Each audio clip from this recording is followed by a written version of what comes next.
បន្ទាប់ពីអ្នកបានសិក្សាអំពី frame set ជាមួយនឹង iframe ហើយឥឡូវនេះយើងចាប់ផ្ដើមទៅមើលលំហាត់អនុវត្តរបស់យើងដែលស្ថិតនៅក្នុងមេរៀនទី5អូខេនេះគឺជាលំហាត់អនុវត្តអូខេគេមាន frame ដូចនេះអូខេទី1គឺមានពាក្យថាខ្មែរ free នៅខាងលើអូខេតបមកនេះគឺกระดาษហើយនៅពេលដែលគេចុច home ឲ្យវា link ទៅកាន់ home នៅពេលដែលចុច content ឲ្យអា page กระดาษនេះគឺ link ទៅកាន់ content នៅពេលចុច support ឲ្យ page កណ្ដាលនេះ link ទៅកាន់ support ប៉ុន្តែខាងលើខាងក្រោមហើយជាមួយនឹងខាងឆ្វេងនេះគឺមិនបានផ្លាស់ប្ដូរទិន្នន័យទេគឺផ្លាស់ប្ដូរតែកណ្ដាលប៉ុណ្ណោះអូខេហើយនៅពេលគេចុច side map ឲ្យនេះ link ទៅកាន់ side map ដូចគ្នាអូខេអ្នកមើលដូច្នេះអ្នកនេះគឺទាំងអស់នេះគឺជា frame អូខេដែលខាងលើនេះគឺជា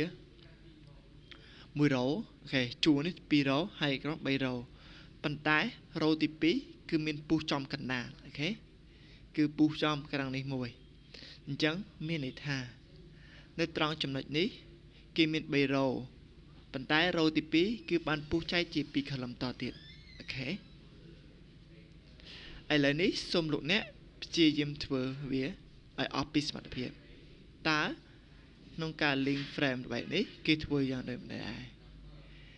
នៅវីដេអូបន្ទាប់នឹងមានលំហាត់កំណែប៉ុន្តែមុននឹងអ្នកមើលវីដេអូកំណែ